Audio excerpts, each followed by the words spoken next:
God is amazing, and the Ravens organization is amazing. Yeah. I was talking to actually my agent. He had said something to me. It really was just really a telling thing. He said, "You're 5 for 5 in your head coaching career." I kind of looked at him like you guys are all looking at me right now. Yeah. He said, "You're 5 for 5." He said, "You've had the 2 best team presidents in the NFL. You've had the 2 best general managers in the NFL, and you've got the best owner in the National Football League.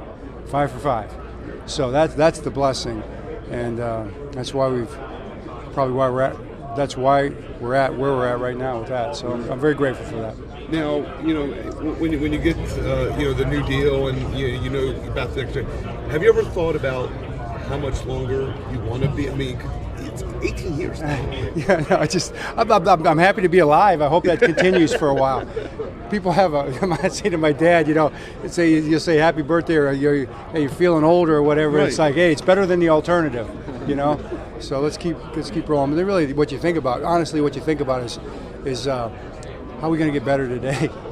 How can we get better? What do we need to do? Your players, coaches, So you schemes. never think about big picture of like? Not really. I mean, everybody thinks about it, but it's not forefront of my mind. I just hope I make it there to make a decision, at some point in time. It'd be nice. Still be breathing. Have you ever had those conversations with, dad, people close to you, whatever, about Well, my dad has the best advice. I think my brother shared this recently. He said, hey, you coach until you just can't take it anymore, until it's just too much, and you just there's no way you want to do it. You don't even want to come to work anymore. When you get to that point, you coach for 2 more years. And then you move on. So that's Dad's advice. John, we haven't talked to you since some of the free agent activity, some of the losses. What do you like about where your roster is now at this point as we move closer to the draft? Yeah, I mean, I think the best way to describe it, I love the fact that we can line up and play right now. I've heard it said before, and it's a good philosophy. We don't play any games till September, so when you have issues or holes, if you want to call it that, you do have time to get better. But we could play a game right now with our roster. We have a really good roster right now. I love our players. I love our depth even. Not that we can't get better. So what our mission right now is to try to improve, is to try to take it to the next level. And the way the roster is set up, it gives us an opportunity to really to go after the best player we can get. Whatever the position might be, to improve our team and make the whole better. So I'm looking forward to the draft. We still have some options in free agency. Keep improving. DeAndre Hopkins going to the wide receiver. Oh yeah, D-Hop, man. I was in a parking lot in Tampa getting ready to go see my daughter play a lacrosse game, and we got on the phone, and had a chance to talk to him about what his vision was for his future and what he wanted to accomplish. And amazingly enough, it aligned perfectly with the Ravens' vision. It was right in line with what we're trying to do. And he's a guy that just I've always felt like should be a Raven. That was always something I always kind of watched him play when we're playing against him. Felt the same way about Derrick Henry, and Lamar when we saw him in College State. But to see him now with us in our building, working out already with the guys, it's pretty cool. O-line, you got your big keep Ronnie Stanley. Just what's the view of the O-line at this point? Well, I feel good about the O-line right now today. I think, like I said, we could play with 5 starters. We have competition even there, but we can use a couple more guys too. And we'll be looking to bolster the depth, but also bolster the competition in the O-line. But bringing Ronnie back was a huge part of that. We couldn't say that if Ronnie wasn't coming back. If Ronnie had decided to go elsewhere, we would have had to have addressed that in a big way. And I expect Ronnie to even continue to ascend, not just back to where he was pre-injury, but past that now, and just love his mindset, his maturity, his work ethic, his determination to be a legacy-type player. I think that's really what he wants to accomplish right now, and that's really important for our team. John, your commitment to the run game has been renowned for many years. With so many teams last year really recommitted, obviously yourself and so many around the league. I'm wondering why you think that pendulum swung back to that position in the run game way. Yeah, it has swung back. Probably probably people realize that that's football, and I think I've heard it said football or the NFL is a passing league, which it is, and the rules are kind of skewed that way a little bit. And it's tough to defend the great quarterbacks, but two-headed monster is better than one, and the ability to run the ball, I think, just adds a layer that is fundamental to the game. It's a physical game. If you can run the ball, you can control the ball. If you can stop the run, you can put the offense in tougher passing situations. So we've just always felt like it starts with stopping the run and running the ball. John, obviously there's a big vote coming on the tush-push the way the Eagles run the quarterback sneak. With a running quarterback like Lamar, do you feel one way or the other on the play? Well, we don't do it with Lamar. It's not something that we do. I feel like it's a football play. I mean, if it's determined that it's an injury risk play, which I think the doctors are concerned about right now, then that's something that we have to address. If we don't think it's an injury risk play, then it's just a play in football. So it's going to be. I'm looking forward to the discussion. We really haven't decided our position on that yet. Kind of want to hear some more of the conversation. What about the old rule that ball carriers weren't able to get pushed from behind? Right. Do you think going back to that can kind of alleviate some of the pressure around it? Well, yeah. I mean, if you want to be consistent, just take all those kind of pushing situations out of the game, right? Downfield or wherever they are. I mean, we can't push the quarterback. Maybe we shouldn't be able to push the guards either. We can't push the defensive lineman on a field goal rush. Why are we pushing the guards? If you want to make that a rule, it might make sense to make it comprehensive. But right now, it's pretty narrowly written. So we'll have to see what happens. John, speaking of running backs, Keaton Mitchell, last year obviously coming back from the injury, that's a tough year. You talk about maybe his off-season progress and where you think he may be for next year. Right. Well, that's a great question. I do think Cliff, he's been on schedule, he's been on track. That was a really tough injury. So the fact that he got back when he did was, to me, almost like miraculous. That he was out there playing it all. I'm almost certain, as much as you can be sure, he's going to be a whole nother level coming back in the spring and then again into training camp, because he's going to be a year and a half out of that deal. So this will be his second year. Most knee injuries, it's your second year. This one, I think that's especially true about. Go ahead, John. Where did you see Trenton Simpson develop last year, and how do you feel about the state of that positional group, especially with the loss of some of your depth guys? Say the second part again. How do you feel about the state of that positional group right now, with the loss of some of your depth guys? Yeah, I feel great about the linebacker position. I think we do need some guys. I mean, we lost a bunch of guys. So we've got to replace those guys. I think we've got some good young guys coming up. William Quemco, nobody knows about him, but he played 2 games last year. I'm kind of excited him as a special teams guy and developing linebacker. But Trenton Simpson, expect him to be the starting early down will. We do a lot on passing downs with dime and different kind of personnel groups in the field. He can continue to grow into that, but I think he's going to take a big step this year. I remember Pat Queen took a big step his 3rd year as well, so that would be probably our expectation. He's working hard, man. He's already in the building every single day. He's watching film on his own. He's in phenomenal shape. I'm sure he could play a game right now. So he cares, and that's where it starts. Can you talk about the loss of Brandon Stevens and the status of the secondary from your perspective? Well, yeah. I mean, Brandon, look what he accomplished. He didn't play defensive back until like his junior and senior year in college. Came in kind of like raw in that sense and became one of the better corners in the league last 2 years. And for him to get that kind of a contract and a deal, I got to know his family really well. His mom went through a situation with his brother, as you remember. For this to happen for him is a blessing, and so we're happy for him. Leaves us, needing a corner, but we got Cheeto, and that was a huge signing for us. So, and he's been one of the highest ranked corners when he's been healthy. So our goal is to get him back out there, get him healthy, really work with all the soft tissue stuff, and try to do the best we can to bring him back to where he at his high level of play. So he should help us. And we got TJ Tampa in the mix. I think TJ is going to take a big step.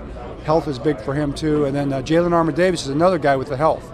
So Jalen's always been talented, and he's always played well when he's been out there. So those are all guys in the conversation. And then our Darius, Darius can drop down into the nickel spot. So we've gotten answers. We could definitely add a guy in the draft too. So. Marlon, do you like him being inside or outside? I love Marlon anywhere. I like him on the field, but I do like him inside. I mean, he's a he's a game changer in there. Nobody plays like Marlon. There's no nickel who plays the way Marlon plays in the slot. He can play outside with the best of them, but I don't think there's anybody like Marlon in the slot. Coach, could you discuss the keys to building you all's pass rush and the role of Chuck Smith in that? Right. Chuck Smith is, it's a unique guy, right? He's the pass rush. We call him the guru. He would probably blush if he heard me say that, but he's passionate about pass rush, and he brings that to the table with our guys. And we just figured if you have a skill that's really important, then it needs to be trained and taught every single day. And he does that. And he does the other things too. I mean, he coaches the position and the assignments. He coaches the position, but he focuses on all the guys, the defensive linemen, the edge rushers, the defensive backs, the linebackers, on their pass rush technique. So he does a great job. I'm really proud of Chuck. John, guys, Chuck McDonald, back. Two things. What's his role? I know it's a collaborative effort a lot of times back there, but how do you kind of see that playing out and his role specifically? Yeah, I think we got a good mix back there. You know, of course, Zach is a coordinator, is involved with every part of it, and then Chuck, and then Donald, and those three guys will be focusing on the back end. But you know, Chuck brings that experience, and then Donald's a young guy. You know, he's been in the league 3 years now. He's really proven himself as one of the up and coming coaches, I think, in this league. So it was just a good chemistry between these two guys. I felt like Chuck bringing the experience and the style. You guys know Chuck, and he's got a great way with those guys. He's unique. He's been there and done all that. You know, he's seen about everything you can see in football. And so I think that experience is going to be really good for us. And I think they're going to like his style. I think Donald's like cutting edge right now. And what they've done in Kansas City with Steve Spagnuolo, you know, we have ties to Steve, as you know. Our systems are very similar.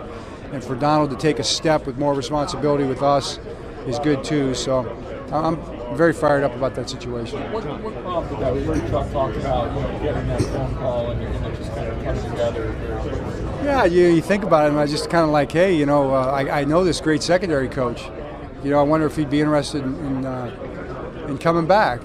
And I didn't know. I didn't know because he's pretty happy out there. He's got the grandbabies, but his first. I think his answer was, you know, when do we start? You know, let's get back to it. So that's Chuck. John, at the combine, you and Eric both said that you're starting to look at kickers as a possibility. When you're going into this draft, do you expect to draft a kicker going into this draft? That's a great question. I think there's a lot of good kickers in the draft from what I'm told. Randy Brown is out there. He's been putting up the frequent flyer miles all over the country. The last Eddie texts me like it's like Santa tracking Santa, you know, on Christmas Eve, you know. It's tracking Randy on the evaluation of kickers right now, but he's doing a great job with that. So he'll have his list. We'll look at those guys next week when we get back, and it definitely, you know, it's obviously there's a lot of layers to that whole conversation, but it's something we would have to do no matter what. You know, it's at this point in time you got to look. You always got to do your due diligence. So we'll be prepared to do that draft day if we feel like we need to, and if the right guy's there. So the way the defense came together near the end of last year, the defense, how much did that make you feel like, hey, that could be the kind of the starting point? Yeah. You know, going into this year? That's exactly how it made me feel, Cliff. Like, that's where we begin. I was surprised that we had to I was surprised in the midst of it that we were struggling the way we were, because, you know, I just felt like those you didn't see some of those problems cropping up the way you couldn't anticipate those coverage problems cropping up the way they did. But looking back on it, not so surprised. You know, just kind of what we went through, what we were dealing with, quarterbacks that we played, all those kind of things. But the fact that we were able to get it turned around collaboratively, we got together, we worked on it and got it fixed in a real big way. I was really proud of that. We talked a little earlier about the versatility in the secondary. How big is it to add another safety to allow some of the, like Hamilton, to move around and Darius to move around? How big a piece is that? Yeah, I think another safety in the mix playing would definitely do that. You know, and I think we have the two young guys from last year who did a good job on special teams. So expect those guys in that conversation, or anybody that we might add in the draft or free agency still. But we like the moving parts. we like that. That would help us. John, I think you Rob, still. what do you think changed from signing Marcus Williams to the biggest safety deal to him ending up being benched during the season? What do you think changed for him that led to that decline? That's a good question. I wish I had that answer. It's probably a lot to that. That it's hard to understand. But by no means do I think that he's not going to play really good football going forward. I've even said that before. I thought it would happen even last year at one point. So he's a talented guy. He's a very conscientious person. I was really just impressed with the way he handled it. I thought he handled it like a pro and like the good person that he is. He was a good teammate, and he'll do really well going forward, I'm sure, somewhere. John, there's been a lot of talk this offseason about Mark Andrews' status. Do you fully expect him to be on the team, and have you kind of talked to him throughout the offseason, given how his season ended last year? Yeah, we've been in contact, back and forth. I mean, it's not like guys want to hear from me every day, any of them. It's like, Coach, you call me again, But Mark's in a good place. He's working really hard. I do fully expect him to be playing for us next year. He's just too good a player. Obviously, with any player, there's always that. Any player. It's just coaches, players. It's the National Football League. That's part of the deal with things happening. So I never could say anybody. But Mark would be one of the few guys I would expect not to be here. So we'll see what happens. But I fully expect. My plans are that we've got Mark, we got Isaiah, we got Charlie, we got Pat Ricard, all in place doing all those jobs.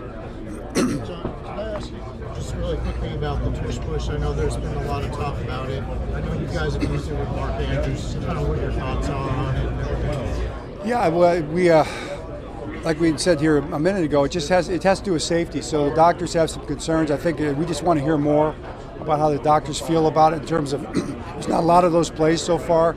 So if there's potential for a wrong kind of injury, then that we'll have to think about that. If they feel like it's safe or it can be made safe or whatever, then fine. But if it's safe, then it's a football play, so we have no problem with it. If there's a problem with it safety-wise, then we need to consider what they're talking about. That's where we're at with it. Do you think that's the general sentiment? I mean, that if there's no safety issue raised, then people will be reluctant to vote it out? I don't know. That's a great question. I haven't really polled. I haven't done a poll on it, but if they have it still in the game, we'll still be doing it with Mark. And if they take it out of the game, then we won't. And that's pretty much where we're at with it football-wise. I have a question there about something the NFL is focusing on in this meeting is expanding the girls' flag football. Right. And the Ravens have helped spearhead that in Maryland. Just what are your thoughts on the importance of that initiative, especially given the landscape of an opportunity in women's sports right now? Hugely important. Big fan of the flag football initiative, men and women. And probably because I have a daughter and a wife who both tell me that they just disappointed they didn't get a chance to play. I think Allison would have been a heck of a lefty quarterback, and Ingrid would have been a heck of a quarterback or a wide receiver or wingback or something.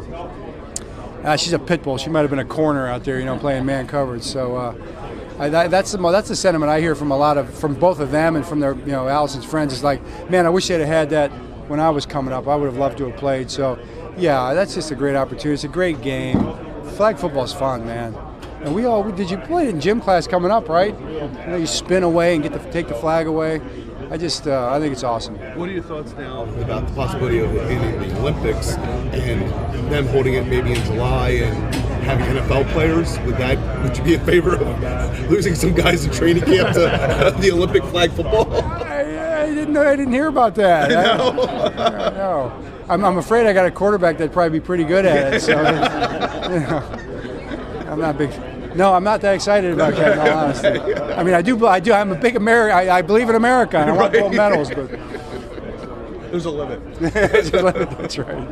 John, we're not supposed to talk to Eric here. Have you guys talked to Lamar at all? I mean, there's a lot being made about his contract again. Which is fine this year, but does get up next year. Has there been any effort from the organization to try to, deal with his contract or maybe extend it? Right. There's been conversations about that internally, I know. How far along that is or whatever, I don't know. But I definitely think it's an obvious point that you're making. That's going to continue to have to be addressed, really, with all those guys. I mean, you just got to kind of manage that dance, the salary cap dance. and Lamar is the main part of that because he's the franchise player. So that's a possibility, I think. You know, sooner or later, definitely is going to happen. Is it hard to put a value in one, Lamar? Yeah, I mean the value is the top. You know, I mean when Lamar gets paid, he's going to be the highest paid player in football. You know, just like he was last time. I think every contract he signs, probably until he decides to hang up his cleats, he's going to be that guy. On Lamar, are you looking forward to seeing his acting debut? I am looking forward to it. You know that facial expression that is in that clip. I've seen that look before. He's looked at me that way a couple times. It's a tough look right there, you know. So yeah, he's got the face of an actor, man. We just don't need to get too excited about the acting too early. Let's finish the football first. But I know he feels that way. So you mentioned, you know, broadly speaking, you try to get better every year. You know, one of the things Ronnie Stanley said the other day was other week was we've got to stop, you know, shooting ourselves in the foot. Get out of our own way. It's kind of how we phrased it. When you hear that, or when you look at step back from it, what do you think you guys need to do? Is it as simple as, you know, turnovers? Obviously, Bill's been a big story there. Is it as simple as that, or is it much more nuanced? It's both. It's as simple as that, and then chasing that is always nuanced, you know. So that's a theme that we've had for 17 years is get out of our own way, be on the same page. You know, we really want to be as in sync as we possibly can in everything we do. We try to chase every detail in terms of things that are important. Winning football, we call it. The winning football intangibles, the impactfuls, the importance to winning. Those are the things you want to be great at. And you're not going to be great. You're not going to necessarily be perfect at all those things in every game, but you want to chase perfection in every area. So you get into a game and things don't go your way. You get unlucky. The ball doesn't bounce your way. You make mistakes. The calls don't go your way. Whatever it might be, you're still so good in all the other areas that you're able to overcome those things and find a way to win the game, irregardless. We've been able to do that a lot because we've won a lot of games, and every one of these games is really important and impactful. In the playoffs, we haven't been able to put it together for 3 or 4 games to win the Super Bowl championship, and that's the hard thing. That's why only one team does it. So we understand that. That's the way it's set up. But we want to be that team, and we're good enough to do it. So we want to find a way to do it. So the challenge there is the not simple part of it is setting everything up in a way that makes those things that we're intentional about those things every single day, so when those moments happen, in the biggest moments, it's something that we've been doing all along, and it's normal for us.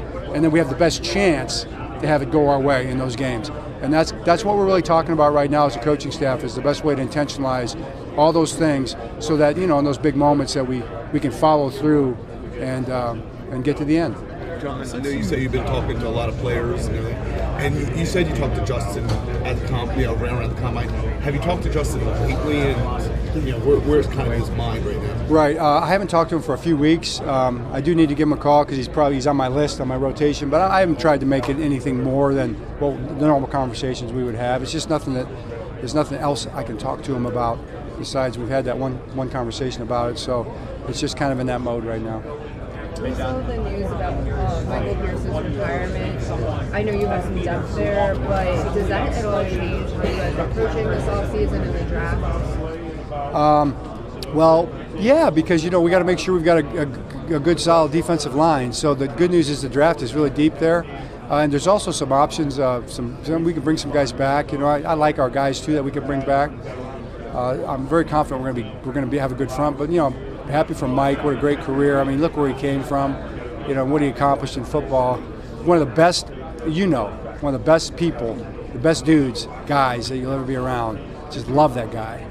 And when he got that interception, man, I mean, it was just the best. What a way to go out. I wanted to ask about Matt Weiss, just the allegations against him right now. How do those jive with the person that you knew, that you employed for so many years? Yeah, just really shocking, surprising.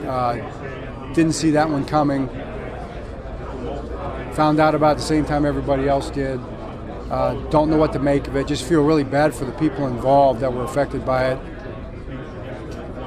especially his family and the people that were the victims of that. I love Melissa and the kids. Yeah, it's really just a disturbing situation. Since you came into the league, mock drafts have gotten a lot more popular. I'm wondering if you and Aaron find them valuable tools to prepare for the draft, or if it's just like people now have a lot more opinions about who you guys should pick. No, we do. Eric uses those to a great degree, the mock drafts, because it gives you a consensus basically on how the players are viewed, and it gives you an idea of where the players are going to basically be taken.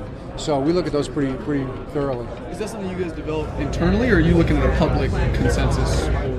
Well, we're looking at all the different things that are published. I'm sure there's a lot of phone calls made too, especially by Eric. I don't really do that. I'm sure he does some polls himself, but there's so much information out there. It kind of gives you a pretty good view of how the draft is viewed.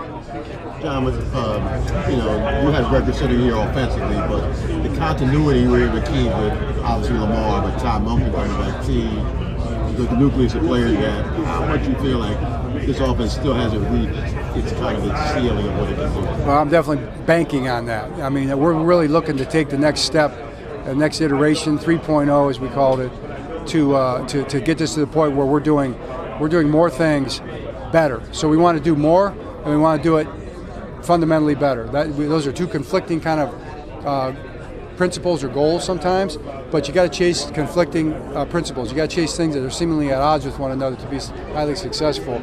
So we're trying to figure out ways to do that with the system and the way we're building the system, and I'm kind of excited about where we're going with it. I'm very excited, and the continuity is a big part of that. Along with it, how does Lamar just keep growing? It seems like every year he just keeps leveling up. Yeah, I mean, well, he's supposed to. He works hard, and he's got a growth mindset, and he wants to be better. And that's the thing. That's what I love about Lamar Jackson. He just wants to improve all the time. He's never satisfied. And he talks about winning the Super Bowl, and when he wins a Super Bowl, not if, but when he wins a Super Bowl, he's still not going to be satisfied.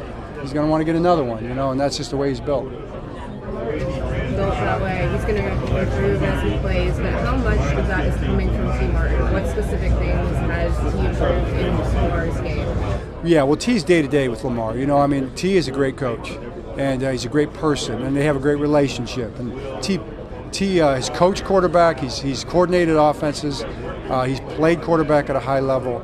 All those things I think really factor in. But he's also really just highly organized. I mean, he's got a great system for teaching the quarterback. So I think he does a great job, and it's a big part of it. When it comes to re-signing Ben Cleveland, is that a depth move? Can you provide a little bit more insight on that decision? Yeah, re-signing Ben Cleveland I think was just a good, smart football move for us. He's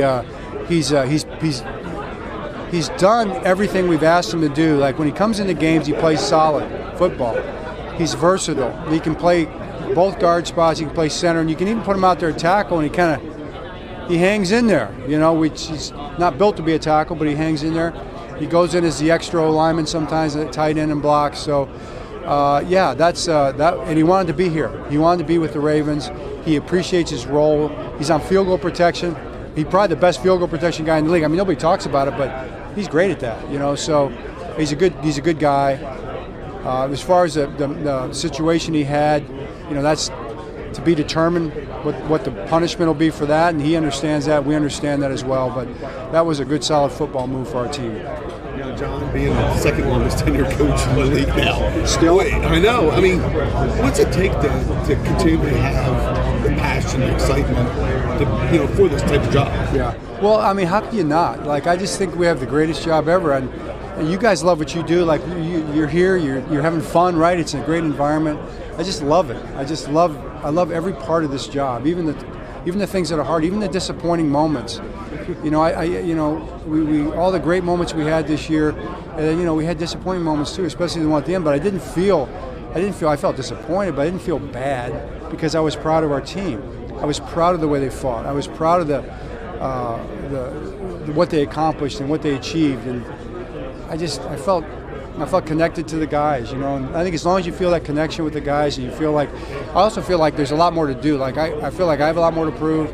Our team has a lot more to prove, and I feel like I have a lot of good ideas, and our group has a lot of good ideas. We're still growing big time. I just feel like there's no stopping us, and can't wait to try this stuff out next year. So as long as I feel that way, I think I'm going to keep coaching. We do two more. Coach, I want to know, I was in another table, sorry about that, but I want to know your feeling about like Lamar not winning the MVP. Well, he's my MVP. You know, I can tell you that. Lamar Jackson, to me, is my MVP. But he has been every year. So he had a great season. He's a team player. That's what he cares about the most, you know, and that's what's most important to Lamar and to all of us. But I'm always proud of Lamar. John, would you like to see Henry? I think the Henry is a priority to get Henry extended too. Definitely in the conversation. I know that's been talked about, and yeah, I'd love to see that get done as well.